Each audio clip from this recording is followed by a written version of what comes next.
Hey, Mike, what do Kelly Slater and PT have in common? I don't know. They're both world champs? Nope, they both own Endless Summer box set. Oh my God, rad. You guys, you can get it too. The link's in the show notes. Welcome back, everybody, to the QuiverCast. This is Mike, your host, and this is all brought to you by YourAudioLegacy.com and QuiverBuilder.com. And please check out my other podcast, The Stinky Booties, I do with my buddy, Billy. Let's roll.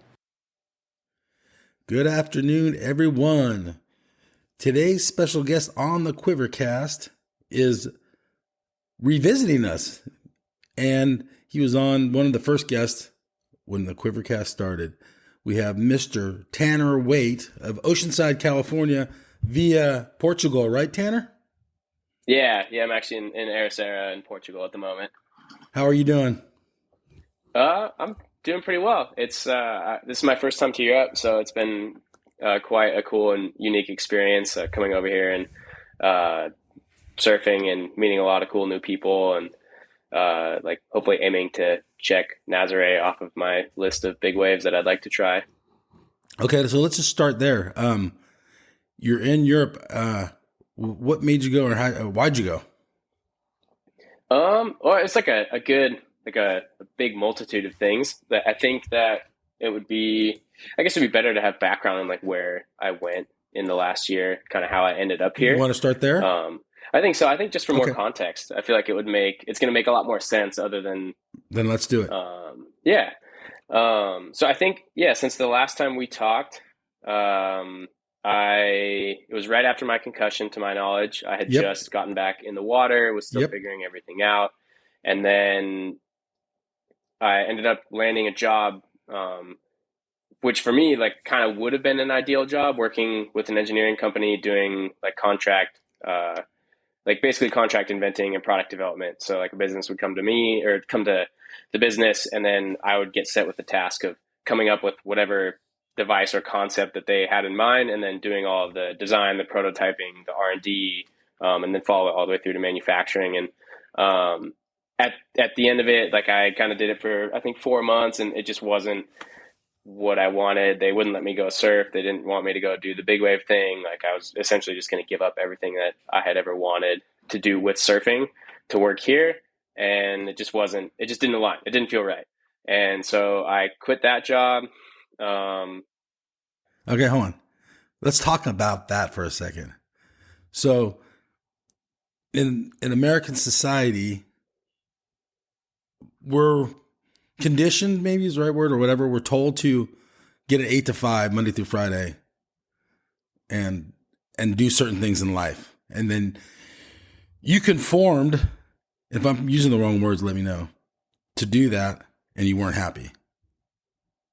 Right. Yeah. So I think, I got my degree in engineering, largely from like a push from my parents. I mean, that's kind of where a lot of our college, endeavors go, is kind of just like with the nurture and the, hey, like you should probably go this route because it's understandable. And engineering obviously is like a very useful degree that, could take you many different places and you'll never be out of a job. So it's kind of like a surefire way to like be set up forever. And, if that's what you're looking for. And I knew as I was getting close to finishing my degree that it probably wasn't going to be for me.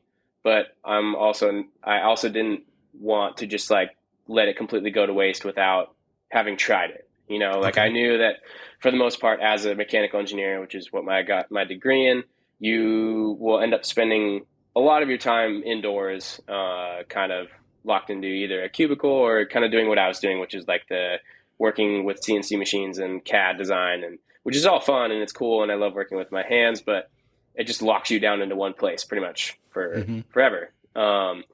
And I was willing to address that and go, hey, like I did all this work. I went to school for 6.5 years. At one point I dropped out because of like some mental health issues and a handful of other things. Like I did all this work. Like it would be foolish of me to just give it all up and not do it. Okay. So I was like, okay, this job landed literally in my lap. I wasn't looking for work, and I got connected with somebody, and they're like, hey, like, we want to hire you. Let's do this.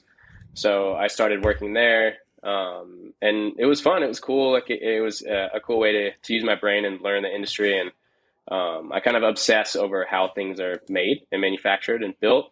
I think like I tend to zone out a lot and think about how things are made, and doing that job kind of makes it more distracting because now I really know how stuff is made. So then I get even more like interested in it, and that's kind of beside the point. But Mm-hmm. yeah, so I did that, and it just wasn't for me. Like the work environment wasn't that great. It just wasn't.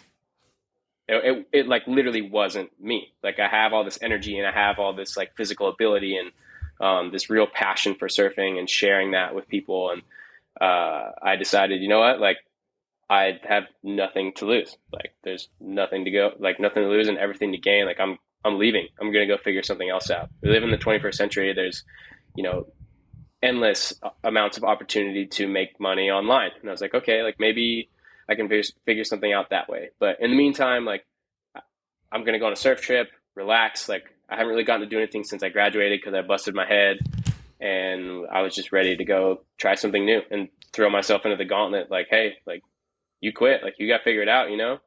Okay. Um, and yeah, so I did that, like went to El Salvador for a few weeks, visited my buddy Brian, stayed with him, surfed, like, you know, got really good waves, had a super good time. Didn't get sick for the first time, which was great. That was new. Okay. I'm kind of known for getting sick in Central America, so You think it's that the was a food good or the thing. water? Yeah, it was usually the water. Okay. Like I got typhoid there a few years ago, and that one Ooh. almost took me out. So, um, and yeah, so I did that, and then when I came back, like I got a job working at a restaurant in Encinitas, and I'd never been a server before.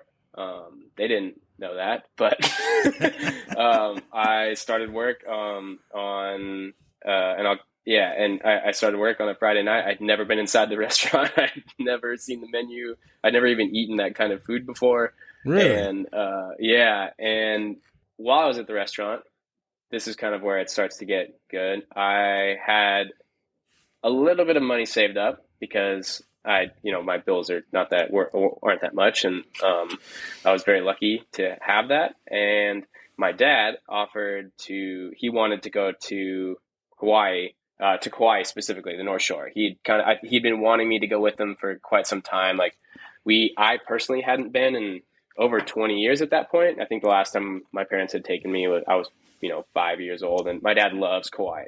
So he was like, hey, like, I'll get you a plane ticket. Let's go to Kauai for a week. He knew I was kind of Cool. trying to figure stuff out, and he really just wanted to go. And I was like, I'm not going to say no to that. No And way. so fortunately, like the restaurant owner was like, yeah, sure, you can go do that. Why not? She was very supportive of that, which I found very cool. And I ended up going to Kauai with my dad while simultaneously getting calls from all of my friends that I surf Mavericks with to come visit them at Jaws while I was Yes. going to be in Kauai. So then I began wrestling with oh shit, I don't know what to do because my dad got me this plane ticket to Kauai, and I was wrestling with this for like 5 days. Like, I don't know what to do because I really want to go here with my dad, but this swell at Piahe is going to be like the ultimate intro. I mean, it was like light winds, perfect size, perfect direction. Like it was going to be all time Jaws. And I was like, I just don't know. And my dad could kind of sense my discomfort. um, so at the end of the day, he's like, dude, like just go to Hawaii, just go to Maui. Like, don't worry about me. The swell in Kauai was going to be good, but the winds were bad there. Okay.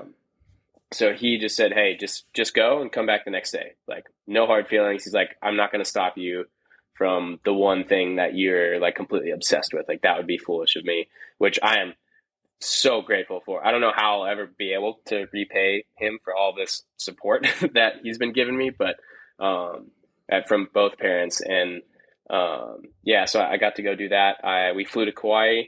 We drove. It took us so long. It took us 2 hours to get to wherever we were staying. There was so much traffic. Then he told me to go to Jaws, and I immediately bought a plane ticket, got back in the car, drove back to the airport. Jeez. jumped on a plane with all my big wave stuff, with no real plan. We had been traveling all day, got to Maui, and then like as soon as I got there, I was just like finally relaxed. Like, okay, we're doing this. This is going to happen. My friends pulled up. There's 6 of us. We had rented this massive like Escalade thing. I don't know how we managed to score this thing. Like threw my boards on the roof, strapped it down. I didn't even know where I was sleeping. I didn't have anywhere to stay. Yeah, car to sleep in. Yeah. So we were going to figure it out. And one of the families that a couple of the people were staying with were like, yeah, like he can just stay. I ended up just sleeping on the floor in a bedroom, which is fine. And, yeah, so that happened. We wake up the next day, and like throughout this whole, it's just this crazy thing of like, I had this feeling of like something very substantial is going to come from that day. And I couldn't tell what it was. And it wasn't that feeling of like, oh, I could get the wave of my life, or, oh, I could, something really good. And it didn't necessarily feel like something super bad. I was like, okay, it doesn't feel like somebody's going to die, which is great. Like, that's not a feeling we want to have. No. But it also doesn't feel like I'm going to come out of this like, holy shit, that was the best thing ever. So I was just kind of curious, and I was trying to oversee and figure out what everything was going on. And, we showed up. There was 3 South Africans. One of my really good friends, Steve Rice, one of his friends from back home, Indy, and then another friend, Piet, and then it was Beck Adler and Katie McConnell, who just won the Red Bull Magnitude Rookie of the Year award for her big wave endeavors this winter, which is really cool. And we're all like, super stoked for Katie because she like literally went for it, gave up everything to go and do that and chase that, which is super inspiring. But yeah, so we did that. We hired water safety through the Piahi Hui. And is that, let me stop you there. Is that a common thing? You can hire water safety? It wasn't until now. It's becoming more and more popular as more people come to surf that wave. The water safety teams on Maui are some of the best in the world, if not the best. They spend, copious hours training and practicing. Guys like Kolomona, who's been around forever, Pedro and Nano were running safety for us that day. Dan Goldberg, he's the head guy at Piahi Hui. He is who we went through, and he's been towing Jaws. He was like one of the first guys to tow Jaws back in the day. So tons of experience, tons of knowledge, and we were very, very lucky and fortunate to have been able to land them for safety for the day. Cool. And yeah, so along with that, we had 2 jet skis, because generally when you go, or at least here, when you go and you hire safety, you get 3 people per ski. So if Pepe is running safety for you, it's like me and Steve and Beck, and we're assigned to him. And then for Nano, it was like the other 3 that were with us. Cool. So yeah, and then Dan has his boat out there, so you can throw snacks or whatever, and you just have to paddle from the rocks. So I got more questions about that. Yeah. So they're in charge of you 3. You break up in groups, plus the driver, whoever the guy is that's running safety. What's his job besides just to watch you guys drop in and make sure you come out? Yeah, that's pretty much it. So we, coming from out of town and knowing how surf culture is with people showing up from other spots, like we wanted to be the guys who showed up and did whatever they could, that in the event something catastrophic happened, we had done everything in our power to make sure that there was procedures and policies in place to execute on those and, ideally prevent them from happening altogether. For sure. And that's respectful to the locals too, right? Yeah, that's the idea. And it's just a smart thing to do. Like when you're going and surfing waves like that, like this is my second big wave season. I'm no like crazy big wave Dave or nothing, but I have a lot of fun trying. And you're being safe. So yeah, so I'm willing to invest in that. And like I've taken some brag courses and a handful of first aid and safety courses, and I've seen my dad get broken enough times to have been familiar with lots of different injuries. Sorry, Dad. Yeah, you're probably listening to this going like, yeah, like he's right. But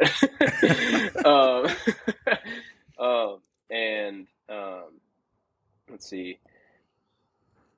So Yeah. this will the So water safety. So you're just being respectful, and then right. am I allowed to Yeah. ask how much would that run if, like, say me and two friends wanted to do it? I think And the day rate is about $1,000 a day okay, per per so ski. So generally, you're paying anywhere from like 250 to 500 per day, for the ski. So and that which is I personally I honestly I personally can't wait for the day, which is great coming with the wave pool thing. That I have enough money to pay them double that because I think they're worth that and then some. oh yeah, So yeah, for sure. yeah, so that's where I think it should go at least. And Yeah, I wasn't even familiar with this. That's rad. yeah, it's really cool, and it's a new thing, and it's something that I think a lot of the other big waves can take away from and get more involved with. Um, Mavericks has a safety team already.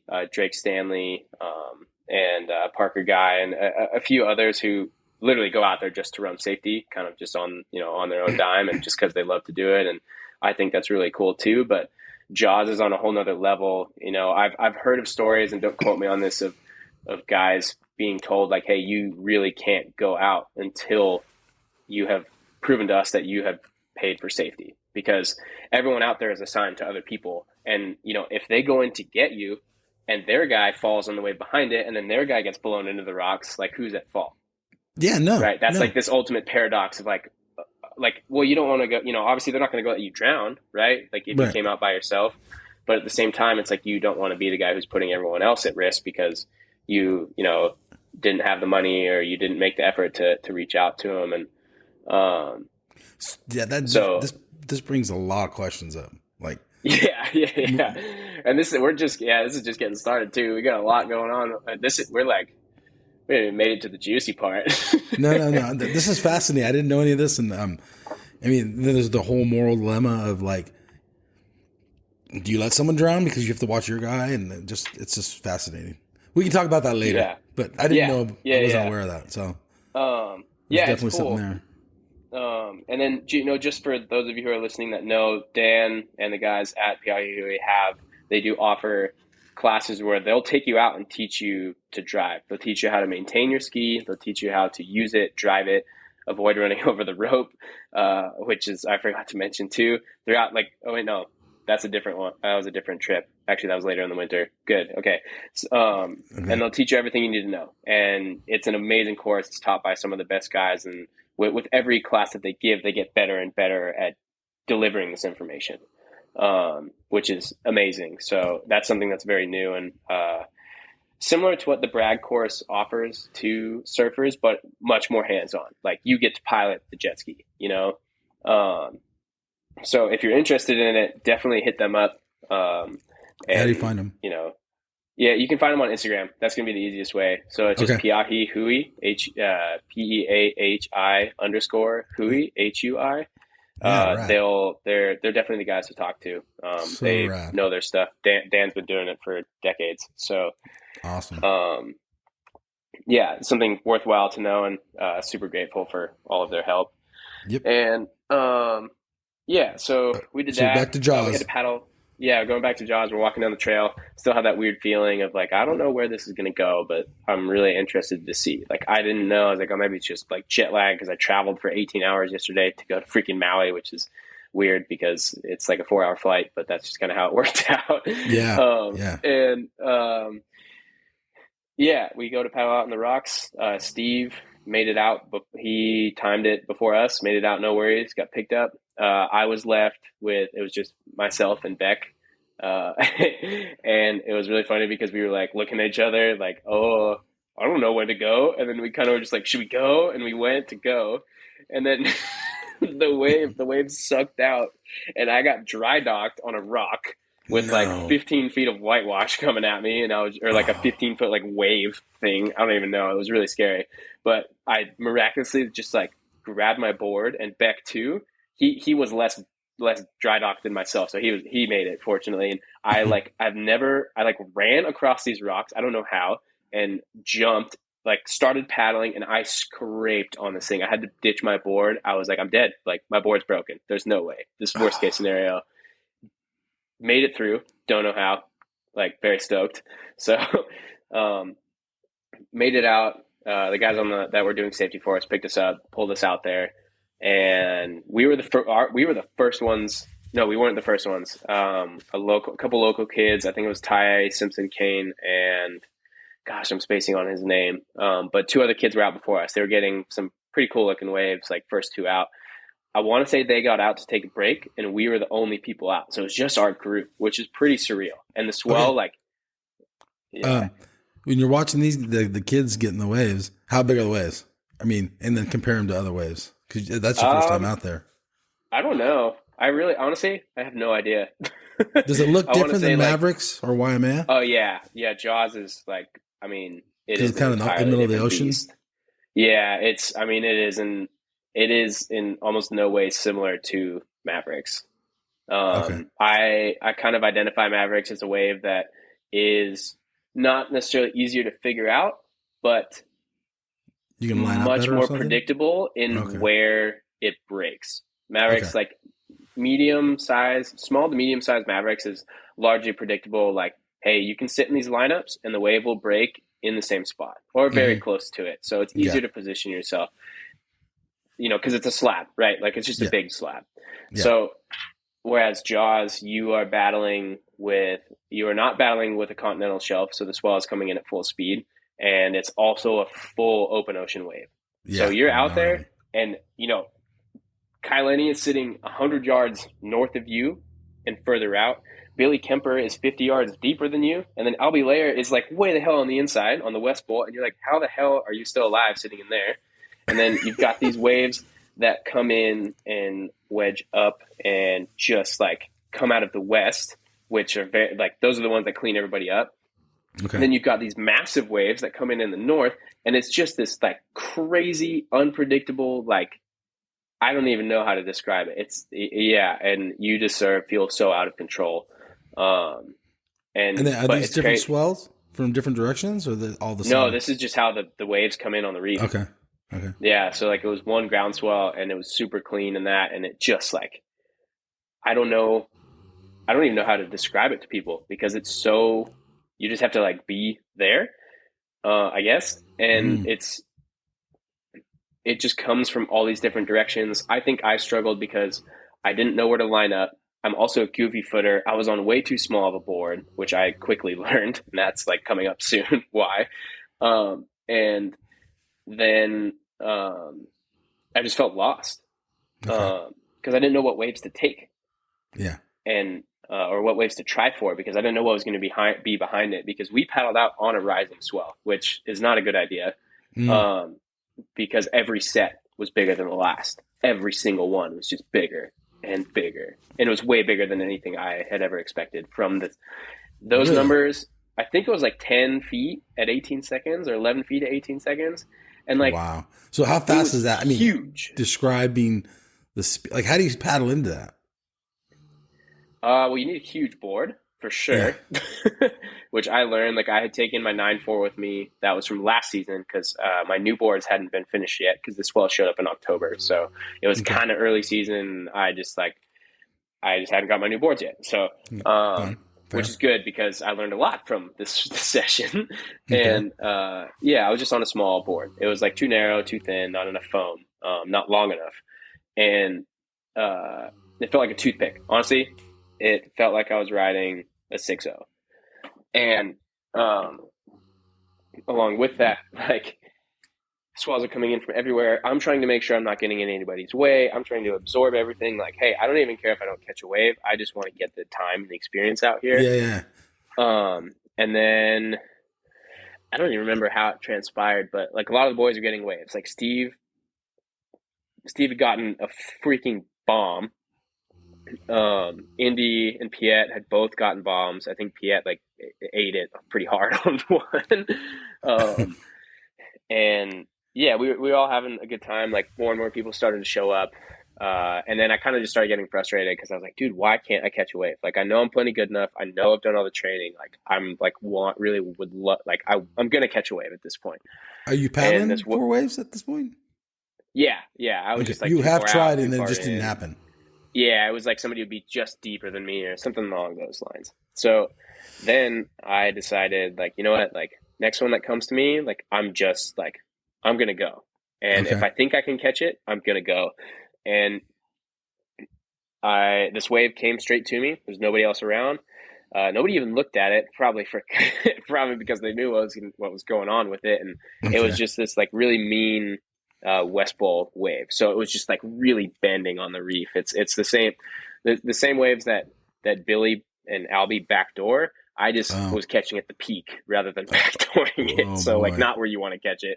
Okay. And I like was in the wave, and then I looked down and just went like, "Holy hell!" Like this is a big wave. This is probably the biggest wave I've ever caught. And I'm like thinking this as I'm starting to drop down the wave, and I You're was like, I committed think I'm now. gonna. Yeah, I was like, "Fuck! I hope I don't fall." And so I start airdropping, and my board. I was trying to knife it rather than ride straight. So I Mm-hmm. think I tried to set my rail, and then I disconnected from the wave, reconnected onto the wave.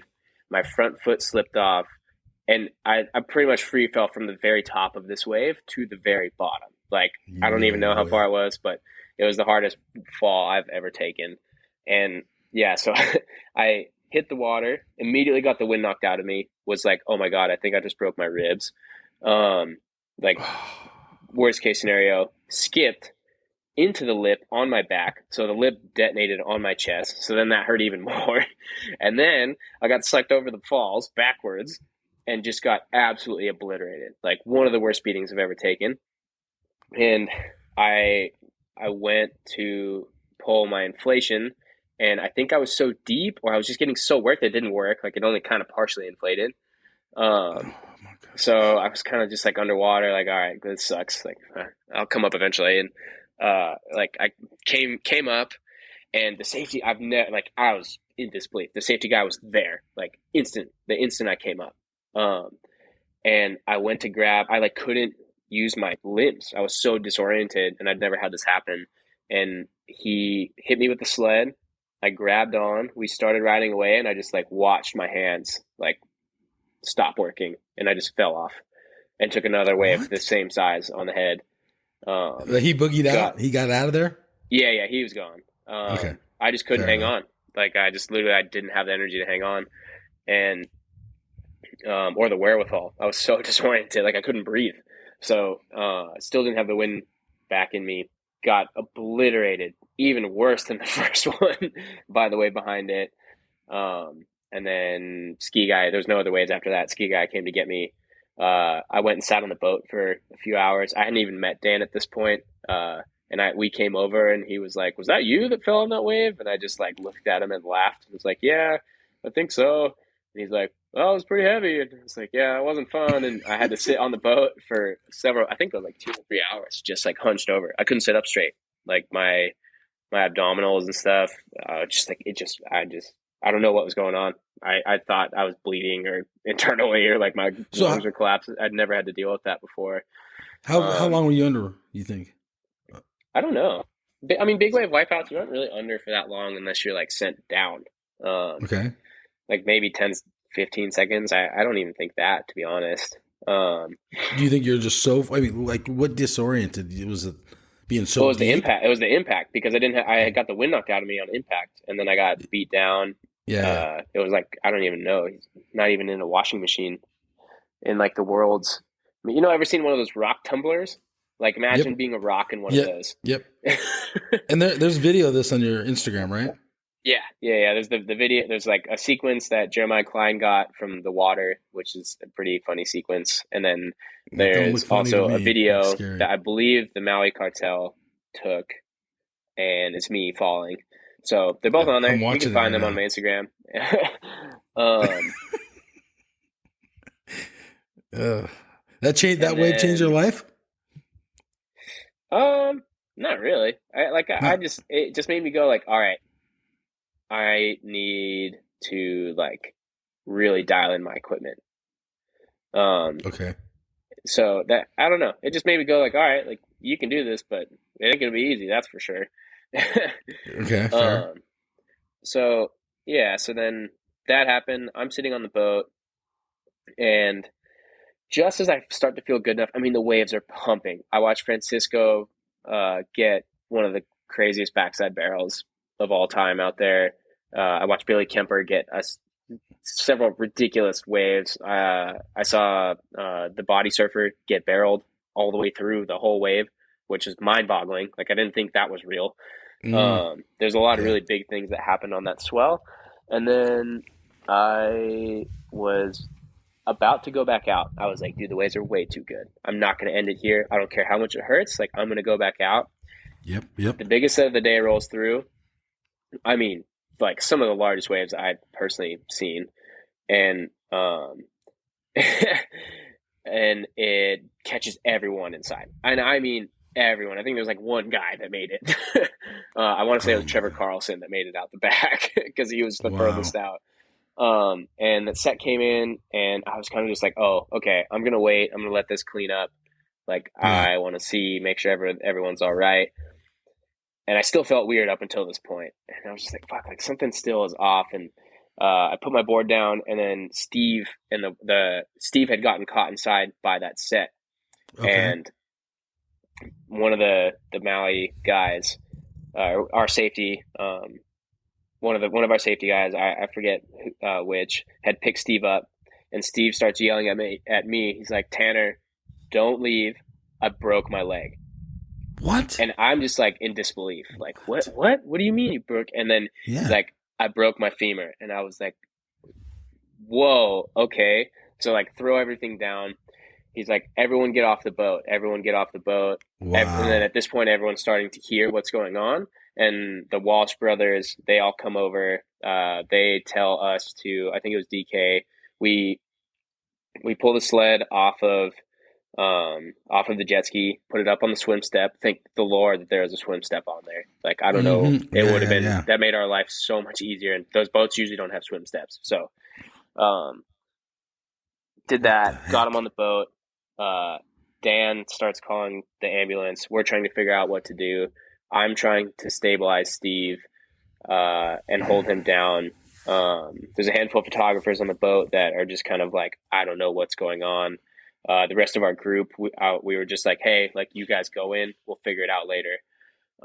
So they paddled in, and I had to start like stabilizing Steve. And this will kind of tie back into my dad's experience, because I don't even know how long ago it was, probably at least 10 years. My dad shattered his femur in the desert riding motocross. Wow. So no for way. me, it was like a very, no way. Yeah, it was very much like, oh, like, I've seen this before. And, I did whatever I could to stabilize him and try to do my best to keep him from going too deep into shock. And then also make sure that he didn't move, because it's a full on miracle that he didn't, die on that wipeout, because so those waves broke on his head. It exploded on his board.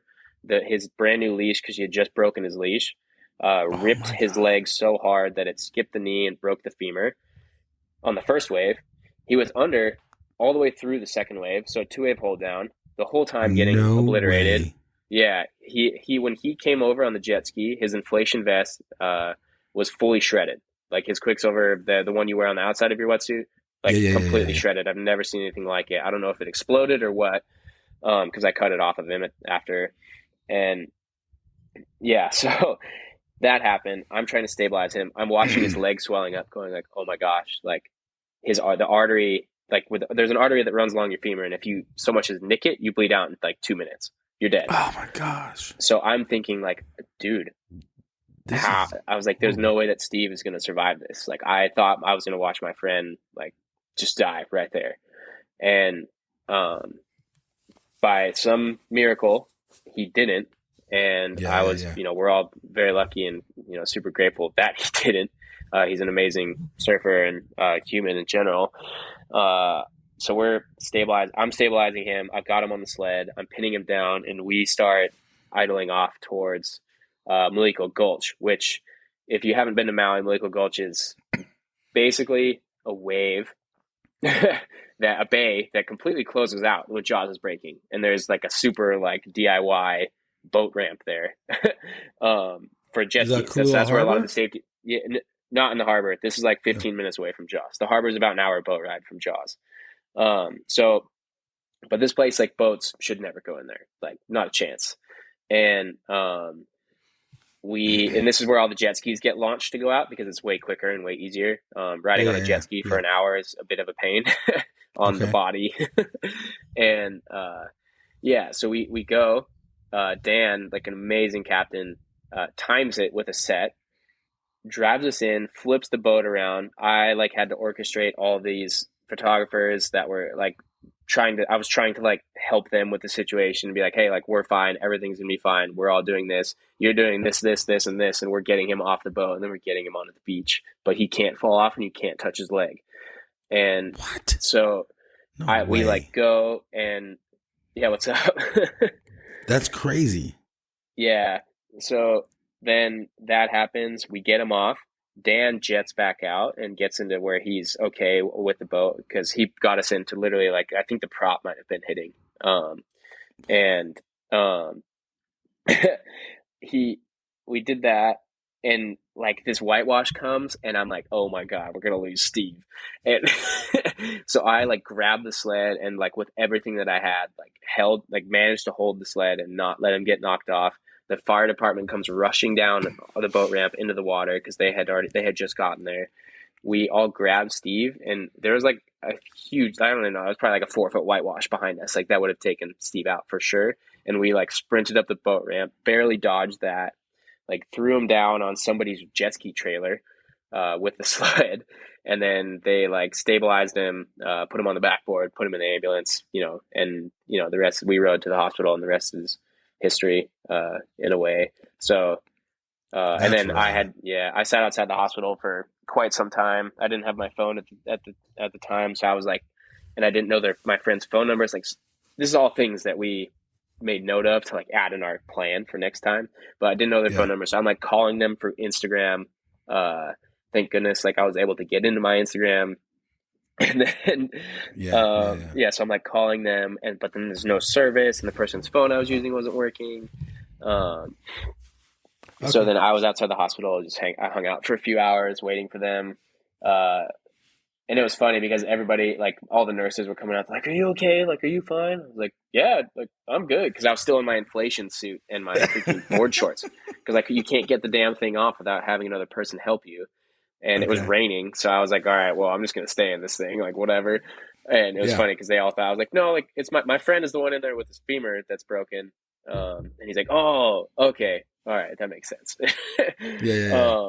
And, yeah, so all that happened. I think at some point during that time, I like cut his, inflation suit off and we like did all of that, which is funny with like a super sketchy fishing knife. Another Was he thing in that we shock? needed. Honestly, he was in like the perfect amount of shock where he wasn't in tremendous pain, but he also Mm-hmm. wasn't in like slipping into a coma. Okay, So I good. kind of was just like chatting with him the whole time on the boat ride. It was about 15 or 20 minutes of like, hey, like, how is everything? Like, where are you? What's your name? Like, what are you doing? Or like, I was just asking, I don't know, like, what's your favorite Just color? keeping it Where you, conscious. yeah, just like trying to keep him engaged enough, but keep him stable, make sure that he's not in as little pain as possible. And yeah, I think Yeah. he was in the perfect amount of shock in a way. Okay. And then yeah, so then that happened, and that was my first time at Jaws. So I had the And, worst wipeout of my life, and then my friend almost died. So if you want like a, oh, you a saw a lot of cool different, things, and you learned a lot, and your friend's fine, right? How's he doing yeah, today? yeah, he's good now. So we ended up Is he back to setting. surfing? No, not yet. So that was Okay. back in October. We ended up he didn't have insurance, Oh um, yeah. Jeez. and yeah, but fortunately we got most of that sorted. We set up a GoFundMe for him, raised almost $30,000 through like the surfing and the big wave community and everyone else. So like, I mean, eternally grateful for that. Like that's unbelievable. It's really cool to see the community come together and be like, hey, like you got this, Steve. Like we support you. Steve is, in my opinion, is one of the best big wave surfers on the planet. Like guy chart is harder than anything that I know. Does like makes waves that are unbelievable. Sits right next to guys like Billy and Kai and Ian and gets waves from them. And he's known around us to be like a crazy dude. So I call him Yeah. crazy. I call him Crazy Steve. So So he will recover fully, though, right? Or is yeah, he? yeah. So he's Okay. back Cool. walking now. He spent the rest of his recovery in Maui, thankfully, like from the GoFundMe, he was able to like really fully commit to his recovery. He works as a boat captain, so he had worked pretty Okay. much all the off season and had some money saved up that he was planning to use in Hawaii, but just not for a broken femur. Um, Well, at least he didn't and die, so that's good. I yeah, mean, that's yeah, really. I mean, at the end of the day, that's what matters, I guess, right? For me, oh yeah, totally. Um, good for him. yeah, so yeah, everything is all good there, and then he's all good. I want to say he's in the Dominican Republic, and then I think he's back in Florida. I don't know where he is right now. I haven't talked to him in a few days. Oh, cool. But yeah, so he's doing well. He'll be surfing again soon. Um, and So then after yeah, so Maui, where you go back and visit your dad and go surf Kauai? Or did you stay in Maui the whole time? no. I flew back the next morning. There's Okay, really cool. nothing I could do for Steve. Like they won't even let you go in the hospital Yeah, because of the COVID. COVID stuff. Yeah. Yeah, So which was kind of a bummer, but yeah. So I just ended up flying um, back to Kauai. Kauai. Hung out with my Did dad you for a couple days. score waves there? Yeah, we got some fun waves. I mean, I was just kind of like on a crazy come down from that session for the whole time. Like I wasn't really myself just because whenever you ride big waves like that, whether you wipe out or get the wave of your life, you kind of get sent into a daze for a while.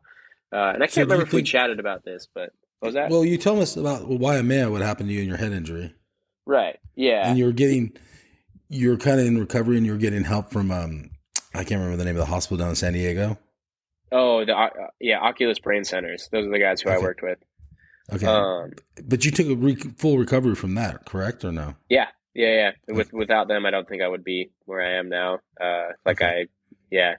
So yeah, I'm stoked to So have that. everybody, if you need to refresh, you can go back to I don't know. I think it was like season 1, episode 7. Tanner Waite.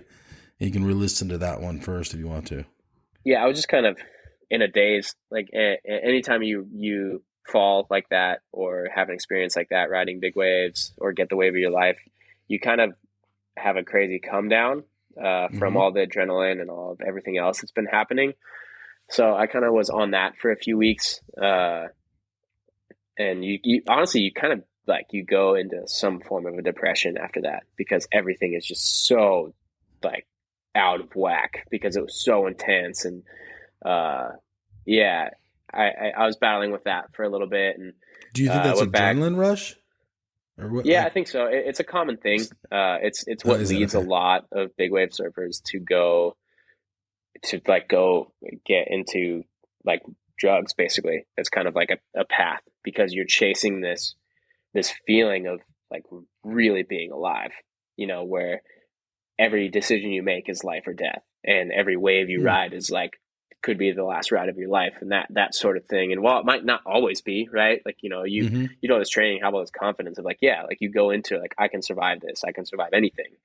Mm-hmm. Um, but you're always chasing that, and that's kind of the Achilles heel is you end up chasing that and getting more involved into drugs and more and until it takes you out and that there's tons and tons of guys who have fallen victim to that so that's something to be very careful of and I am very aware of and try to make sure that I have like healthy coping mechanisms for especially being somebody who struggled with things like mental health and PTSD for some time that it uh, yeah it's important for me to have that there.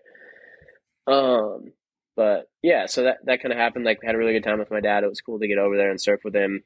And then we made our way home, and I went back to work at the restaurant for a while, Okay. and went on another surf trip to back to El Salvador, just for I think like 10 days or something. I was helping coach one of the kids that I work with, Oh, cool. and after that, that's when I left the restaurant. All through this, I had been relearning how to design and build websites, which is what I did in high school. It's something that Okay. I love doing. It's really fun for me to have this kind of like design freedom. And I don't know, I fell in love with it and it gives me the chance to work from my computer. So from anywhere. So I can just pick up my laptop and just go wherever I want to go. So Yep. had been doing that. So I quit the restaurant. I was like, all right, like I'm sending it. I'm going to figure this out. I want to be able to travel, do my own thing. I have never received a dime from sponsors except for Wiener Schnitzel way back in the day. So everything that I've been doing is like just pretty much just draining my savings account at this point Okay. this Okay. winter. But you're young, so go ahead. Yeah, it's fine. It's not a bad thing. Yeah. So did that. And then what was it? New Year's happened. No swell. It's worse, like one of the worst seasons of Mavericks in a long time. That just didn't break really. Swell shows up again for Jaws, again with light winds, and Steve is in Maui, and he's like, "You need to come to Jaws." And I was like, "Yeah, you're Mm. right. I do need to go to Jaws." And at this point, I had just gotten my boards from chemistry, my new ones. Okay. I took a 9.9 and 10.3 with me. I mean, Mm-hmm. and these things are monsters. Like I went to Jason and I was like, I need something that I can catch anything with, and he definitely delivered that. Can I hold on And 1 second? yeah, 1 second. So Jason, I mean, he charges big waves back in the day for sure. Like, yeah. and he knows how to surf well. So, did you guys sit in the room? Did you sit in the room and tell him exactly what you wanted, or did he just say, "I'll handle this for you"? Well, we had a template from the first one, and I told Okay. him what I needed to come out of these next batch, and I was like, "Hey, I want this 8.9. I want an 8.9 that I can ride at Giant Ocean Beach in San Francisco, and also ideally, like, I want to get to the point where I can go left at Mavs and like knife into the bowl and go left. Okay. Like comfort wise, I'm not really there yet, but that's like one of my goals. So I was like, I want a board for this and that, and then I also want I want a 9.9 that I can ride at both Mavericks and Jaws. So like that sort of thing, and then I want a 10.3 that I could go get the biggest wave that I'll ever catch on. Um, and the 9.9 and And these, 10.3 need to have like a ton of foam. So yeah. we're like bumping up volume, but I also am not that big of a dude. So I was like, we need to do this and then thin out the back half of the board so that I can still maneuver the damn thing while I'm riding down the wave. So is the foam for paddling? What Yeah, was the the foam's foam? for catching the wave. The foam is Okay. like it's like a All in the beak center, nose, like like chest foam area. forward. Okay. Okay. If you've ever seen the Pazel, the Padillac, for those of you who are listening, it's similar to that, but I took that design and kind of just added the things that I wanted to see change. Like I personally think the Padillac had a little bit too much foam in it, so we took some of that out. And I forgot Okay. what else we did. I think the rocker is a little bit different as well now. But he Okay. hand shaped all three of them. Was he having fun with it? Yeah, he was stoked. Yeah. I mean, I know they're a pain in the ass, so thank you, Jason, Yeah. for suffering through that. Because I know they're not easy, but I also can't tell you how grateful I am to have somebody who's willing to do that and like be like, hey, like we support you, we want to see you do this, like go for Yeah. it. So like very Best fortunate for surfboard that. company around. One of them Yeah, for sure. 100%. Chemistry. Like they really do care about every single one of their customers. Like I can't tell you the amount of hours I've spent in there hanging out, like chatting with them, talking about boards, and every customer comes in, they treat them exactly the same. They treat them like, No, hey, they're like rad. you're like a friend, and you know that sort of thing. So it's hard to find, Yeah. and they walk a really fine line For of sure. being like a massive surfboard manufacturing business and also just a one shaper team, you know. So Yeah. you get that personal relationship, but you get the quality and the reassurance of like you're getting one of the best boards you can have made on the planet. By one of the best shapers and surfers.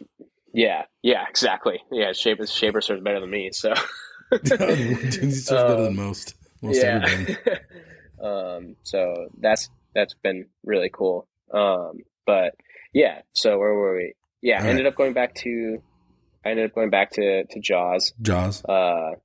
And I was like, you know what? Like, I've got this money saved up. I'll spend anything I need to like go and do this and make this happen. And it happened to be at the same time as my birthday, and it was just like everything made sense. So plane tickets were cheap. I had I had a lot of airlines points at that point. So I was like, just like, all right, we're doing this.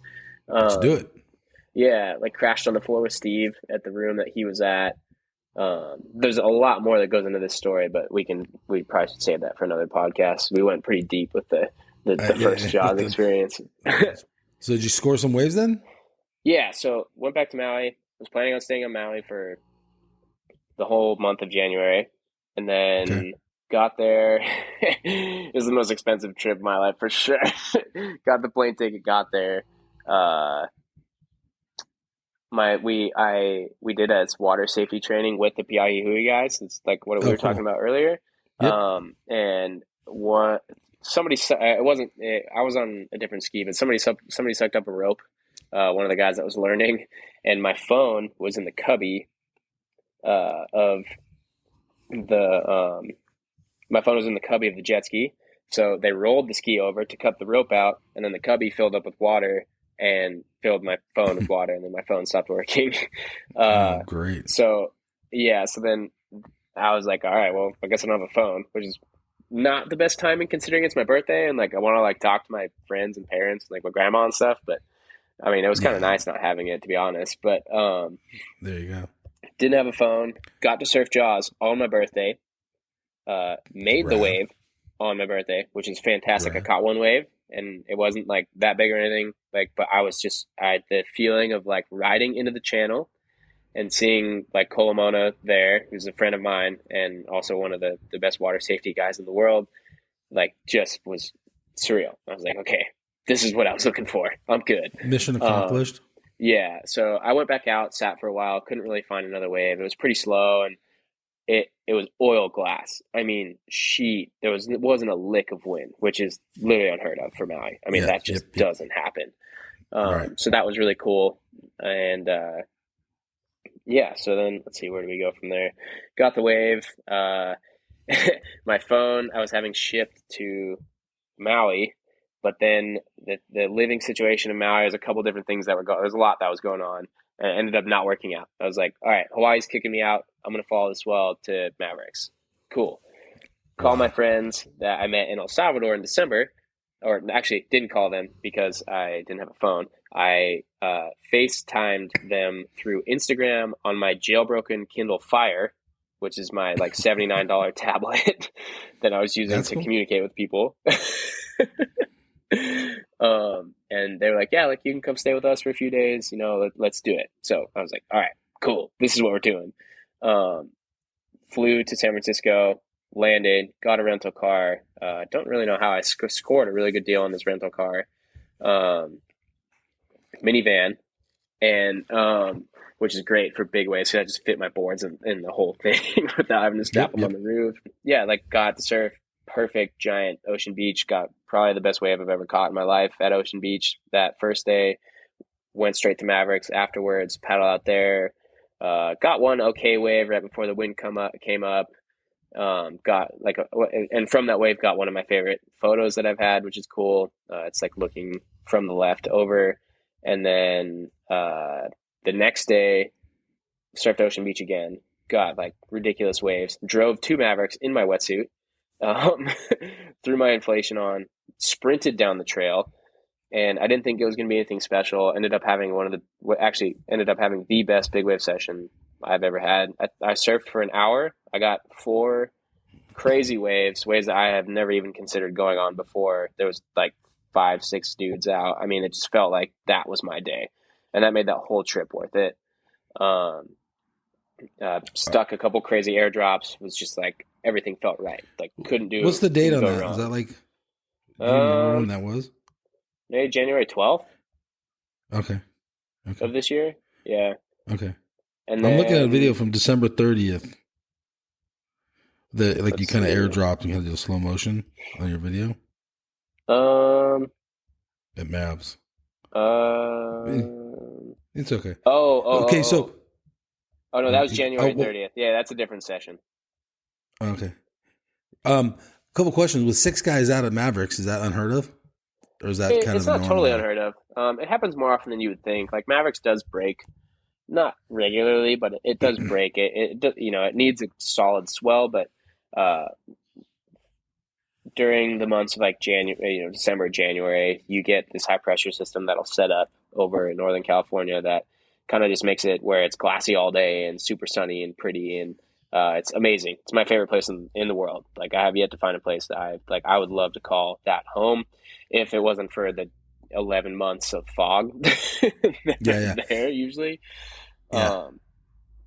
But and then one more question about that. Cool. Are you paddling out from the beach? Like to walk around the cliff? Well, that day I did because I didn't have my jet ski with me because I'd flown in from Maui. So Yeah, normally I Got would it. have my ski, and then you just go out of the harbor. And me and my friends, we'll trade off doing safety for each other. Yeah, but this time I paddled from the beach, so Wow. like sprint paddled out, got four insane crazy waves. Like I am still, like those waves are still playing like very vividly in my head. That's Um, rad. yeah, Audrey Lambadakis was there to catch all of them. So I was like stoked for sure to have That's rad. some Yeah, photo that's for evidence of sure. them. And yeah, and that was pretty much the conclusion of that trip. And Okay. I went up a few more times, but I guess we could save that for another time. Okay. So I think then you just go time from, constraint wise. yeah, for sure. So you go from Mavericks, and is there anything between now and back then? That's Oh like yeah, I went big. to Mavericks I think twice after that. Okay. Yeah, and Ocean And Beach, and I pretty much spent like all so you've January and gotten this. February. This has been your. Can I? I'm asking. Was this one of your most active, like years of big waves or bigger waves? Oh yeah, by far. Okay. I did everything I could to And comfort yeah. wide, how are you? Are you way more comfortable now doing it because you've done it Well, more? the comfort disappears after about 2 weeks of not riding big waves because Okay.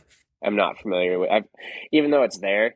But the best thing for me is that I have learned is I need to just go surf giant Ocean Beach right before I go surf Mavericks because then Mavericks doesn't seem so bad because Okay. Ocean Beach is like it's not an if or even a when you're going to get pounded. It's like how many times are you going to get smoked by like a 25-foot wave when it's that big?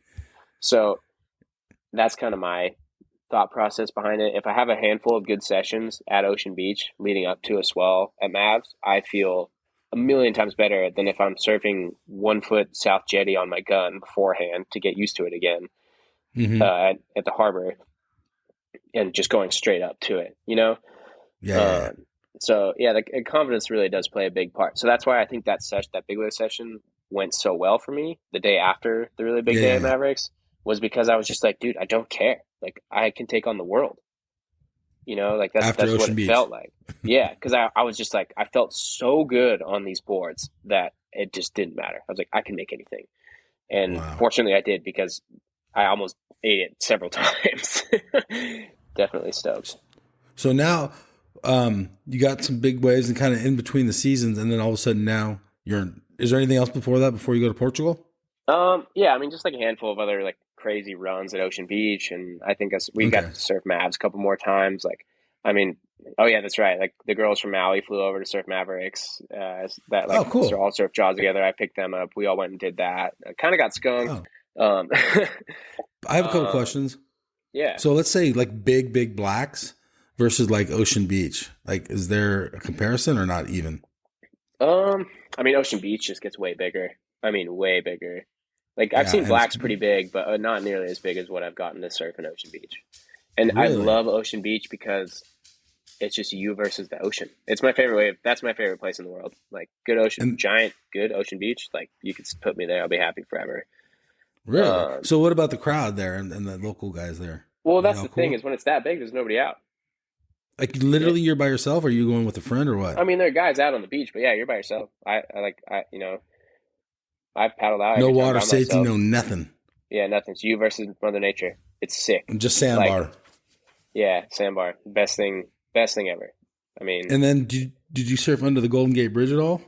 I did once. I've only ever done it once, which is funny How because was that? I spent so much time up there. It was cool. It was really fun. I mean, it was me and my friend Jake Telkamp. He works for Surfline. Yep. Also, like crazy big wave guy. Made a couple crazy lefts this winter. Really, really good dude. Mm-hmm. Um, yeah, surfed it with him and Chumbo. Actually, oddly enough, me and Chumbo were at Mavericks, and then they were like, "Going to surf the Golden Gate Bridge," and I was like, "All right, cool. I'll go there too." So we ended up going there. Describe that session. Um, It it was was just really fun, and it's cold. like how big was it? And it was a fun. It was like honestly, it was as good as the under the bridge gets from what Jake was telling me, and it was Oh, like okay. chest to head high on the outside, like way under, like actually underneath the bridge, like way up the point. And we all got Trippy. a couple waves that kind of went all the way through. I mean, it was beautiful, like sheet glass, sunny, an amazing sunset. It was really cold, but Okay. we had like we just had a good time. The crowd was super light. There wasn't really anybody out. And ended up having an amazing session, which was cool. Yeah, that sounds fun. Yeah. A fun session, just like all around goof around kind of thing. Yeah. Yeah, it was sick. Cool. Yeah. I wore my impact wetsuit, my custom bright blue moon suit that I got made for big waves. It's got like foam padding and stuff stitched onto it for when I fall. Because my Jaws experience was like, hey, you should probably protect yourself like everybody else does. So I did that, and then let's see. How did you get to Portugal, and why are you there? Right. Okay. Yeah. So I came to Portugal. Let's get on that. Yeah. Because it was a plan. Was it spontaneous? Yeah, it was just like most things in my life ended up being pretty spontaneous. Cool.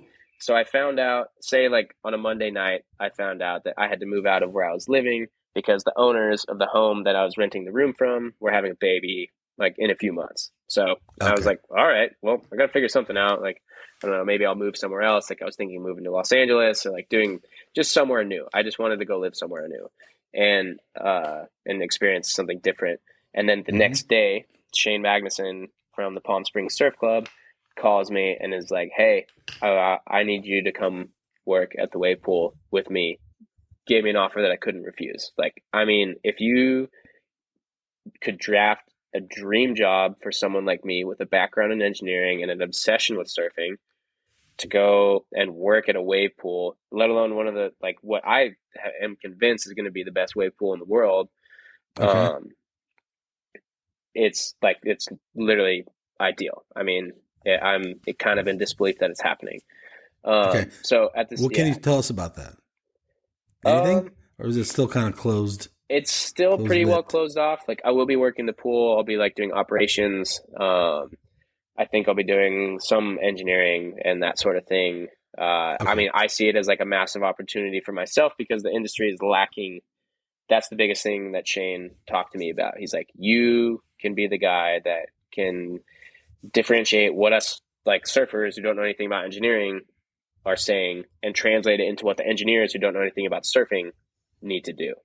So I see it as like this is a dream job. Yeah, I see this as just like an unbelievable opportunity to be like the guy who can help bridge that gap and hopefully inspire more people to like go pursue some sort of education like that and like combo their surf. I don't know, maybe it could like open up a whole new realm of jobs and careers and career paths, which is, I think is really, really cool. And to be able to get thrown into an industry in its infancy like this with that amount of opportunity is like, I can't wait. I wish I'm on this trip and I wish it could start sooner. Like obviously I'm enjoying every second of this, like, but, so then I was like, okay, I need to move. I'm moving out by the end of March.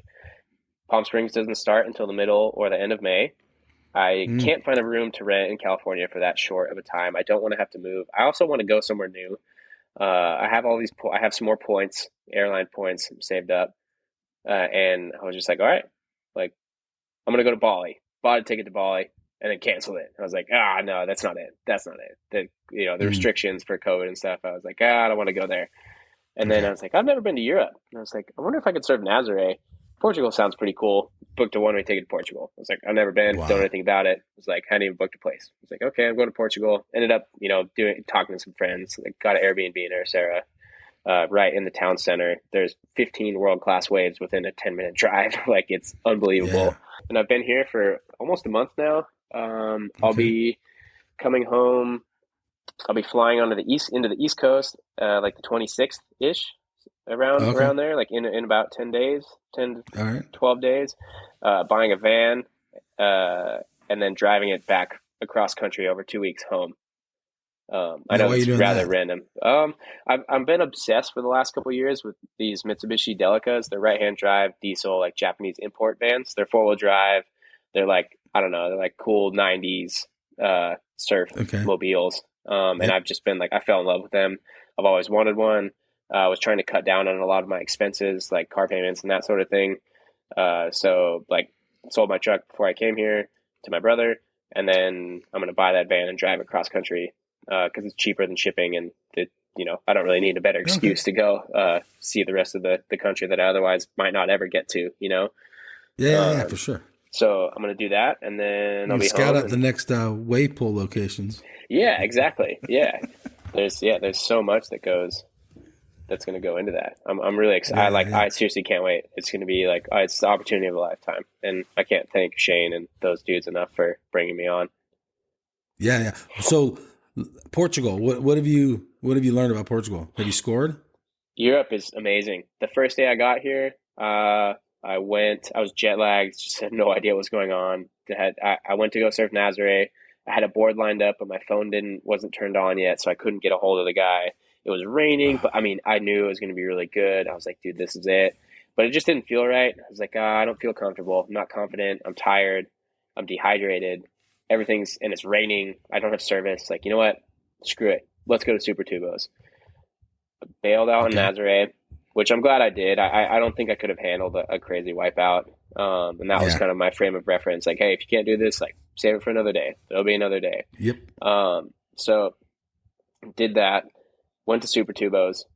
It was huge.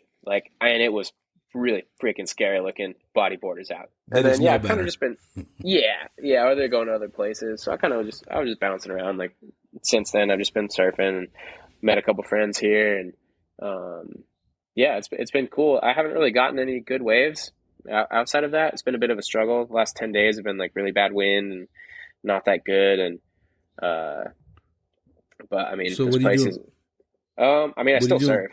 I surf no matter what, Yeah. man. It's still better than California. It's not good, but Yeah. um, Probably. Okay. So yeah.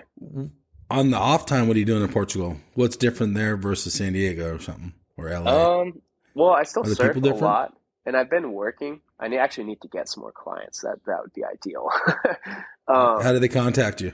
On your Instagram or what? If the um, you can hit me through Instagram. Like if you're listening to this and you need a website built, like any type of website from e-commerce to if you own some sort of like blue collar construction company to any sort of agency like that sort of thing. I have a lot of fun, and I'm confident that I can build good websites. And and they contact you, Beach Cowboy yeah, on Beach Cowboy on Instagram. Instagram. Yeah, you can just shoot me a message on there. Do Yeah, you have a that's pretty website? much it. And if you spin the other way, I do have a website, but I haven't really. I've been working so much that I haven't had time to edit it or Okay, change anything. fair So enough.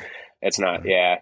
Um, And then, if you, on the flip side of things, if you enjoy like if you're new to surfing and you're listening to this and you kind of want to keep up with everything that I'm doing and also want tips and tricks and information on surfing in general, like about waves and like basically, I have launched like a surf schooling thing on TikTok. So I've been like, I pretty much every day I'll be releasing different tips and a different a different series of videos that go in depth on, like right now I'm doing a series on waves. So I started off doing like parts of the waves. I'll go into depth on like each one of those different parts. And then now I'm going to go into like swell, direction, and period, and different types of waves and beach, like all sorts of different things. So if you like the kind of stuff, you can follow me on there. And there'll be a lot of useful information to come out of that as well. And how do they find you on TikTok? Same thing, Beach Same Cowboy thing, or Beach something? Cowboy on TikTok. Yeah.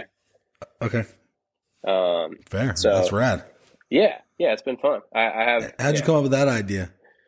Um, I I don't know. I love tutoring. I love like Yep. teaching. I've done both of those things my entire life, and I wanted to find a way to like make an impact on people and like try to get people really stoked on surfing and uh, provide context to those who don't surf and won't, can't necessarily surf on how they can view surfing media and go and comprehend it, right? Because if you don't surf, like you could show somebody a wave of pipe and they're like, oh, like that was cool, I guess, but they don't Yeah. get the gravity of like, oh, this is like the most dangerous wave in the world, and the wave breaks in 3 feet of water, that sort of thing. So I'm Right. trying to like curate a page that helps dissect and provide valuable knowledge to people who do and don't surf. Okay. So So your audience is surfers or new surfers? Yeah, I think Newer? my audience mainly would be new surfers. Obviously, like right now, it's definitely new surfers because I'm still in the basics. But as it goes further and further along, more and more people will be able to find it useful. And yeah, people who don't surf or new to surfing, or just want to learn more about it. Like you could have been surfing your entire life, and I learn new things every day about the ocean and what it can do. So there's always something to gain from all of that. And after working at Surf Ride for as long as I did, I'm fairly confident in my skills on surf products and manufacturing and that sort of thing. So I'll go into detail on those too, which will be Yeah, pretty cool and right. interesting. Yeah. With all these years of surfing and working in the surf shop, like, retail and meeting customers and so forth, you kind of, you're kind of made to do this job actually with the TikTok page. You know Yeah, what people want because you've talked to so many. Does that make I sense? yeah, dude, I cannot. I have so much fun making these. Like I've been having the time of my life over here. Oh, So really? yeah, so So it's that's what I've been doing is like working on. If I'm not working on websites, I'm usually working on TikTok. okay. Are you writing like a script? Or are you just doing spontaneous? I should. I probably should, but I've been Should like what? I should Write have a write it script. out. But because I kind of just like what I do is I like have this route that I can walk through all the alleys where there usually isn't people around. So if I say Hmm. something dumb, I'm like, okay, there wasn't anybody around to hear that. Like, okay, I'm just gonna delete this and then keep walking and record it. Okay. But yeah, Okay. so then I've taken a break the last couple of days from doing all the tutorial stuff because I realized that I need to have some sort of structure. Um, um, so I wrote out a million different ideas and then I tried breaking those Okay. ideas up and it's like, okay, now I have all these different content that I need to shoot. Um, I'm like ready to go. So hopefully tomorrow I'll be able to like really start grinding on those and start putting, Awesome. 4 or 5 videos out a day is kind of my goal. Like, 15, 30 Yep. second videos, that sort of thing. For sure. Yeah.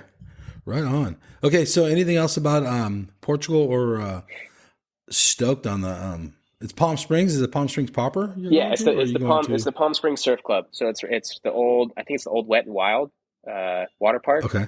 that they repurposed. Put the wave pool in. There's actually already a wave pool there, but they blew all of that out. Put the new pool in, redid all of the other attractions like the water slides, and added a kid like splash pad. And there's gonna be an amphitheater for like surf movie premieres and a restaurant. And Oh, I mean, it's gonna rad. be like it's So gonna be one of the rad. coolest places in the world. So Yeah, that's for pretty much all I can sure. say about it from that end. But it's gonna be like Okay. one hell of a time Is there for any sure. opening dates or anything like that, or not available yet? No, there's nothing because the first like three Okay. months, 2 to 3 months, I think will be me and Shane and a handful of other guys designing all of the waves and like setting up the standard operating procedure, getting lifeguard certified. That whole thing, a soft launch maybe Okay. closer. Yeah, that's I'm gonna be not a super lot of sure. work. Yeah, it's going to be Yeah, a you little guys got a while, lot of but work. it's coming soon. It'll be here sooner than you think. Okay. Right on. All right, man. Thank you so much, Tanner, from all the way from Portugal. And how's the outlook for the waves the next 10 days while you're there? It doesn't look super good, but we're gonna make the most of it. So, you know, Do you uh, think you're gonna get yeah. Nazarene before you There's some leave? swell coming, but it's just accompanied by some bad wind, unfortunately. But I don't know. There's always somewhere you can surf around here, so I'll find it. Okay. What about the beach break right like underneath it? Is that surfable on a daily basis or not really? Where in Sarah? Yeah. Well, the like where Nazarene where the peaks outside, Yeah. the beach Okay. inside. Yeah. So I'm in Sarah. It's about an hour and a half drive away from Nazare. Um, Yep. but it's gonna be. I mean, Nazare will be big still. Like the canyon will refract, and it'll still be like 20 to 30 foot on the face, I think, on these swells. But the wind isn't any good. So Right. I would Okay. love to go surf it, but it's just not. The wind won't be any good. And actually, I tried to go surf it the other day, and we got there, and the wind was just not. The wind was horrible. It looked crazy though. I was just like, oh my gosh, I need to surf this place. I've never seen anything like it. Um, That's rad. but yeah, it just wasn't that day. Everybody's gone. There's no safety. Like there's no, it's just me and my buddy that would go Okay. out. So we're trying to pick and choose our battles there. Because once you get Yeah, you caught don't need the inside, wind. yeah, once you Yeah. get caught inside, you don't make it back out. So Dude, I've only seen videos of it, and that does not. I mean, it's scary wave for sure, for sure. All right, Tanner. Thank you so much for joining us. Like, yeah, no worries. And the sorry, Maui sorry I was all over and the place. I should have prepped more and like had a better list of things that I needed to cover, but I didn't realize how much. Yeah. Yeah, how much your life is, how much you do in life. There's a lot that's happened in the last 6 months. Oh, for sure.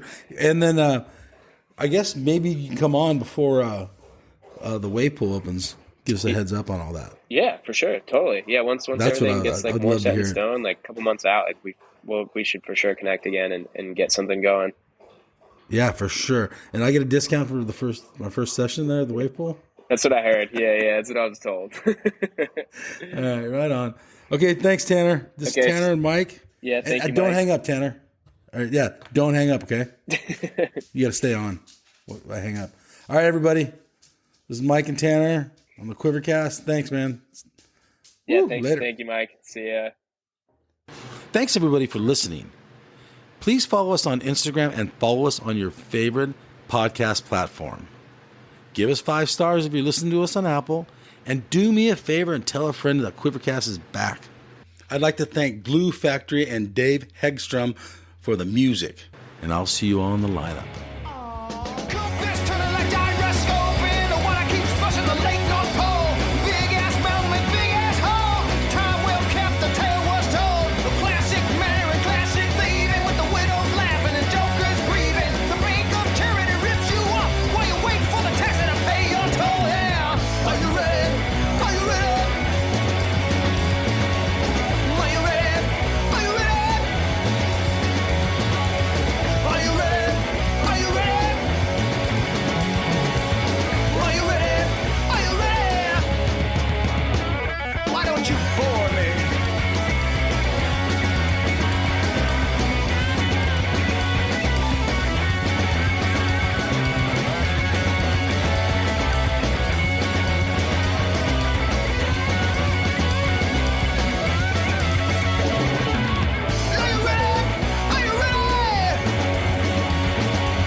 Hey, you guys, Endless Summer box set. This thing is legit. It's authentic, numbered certificate in it. It has a 5-frame film strip from the original print. You will literally own a piece of history. It has a specially minted bronze medallion. Dude, that thing's sick. Okay, there's so much more here. Go to the show notes. There's a link on there. Go check this piece of history out. This thing's rad. Seriously. Smithsonian American History Museum has it. It took 4 years of research with 3.5 in production, all hand assembled. This thing's rad. So much to this awesome box set. Remastered DVD, sharper images than the original film, but dude, this thing's so sick. Link in the show notes.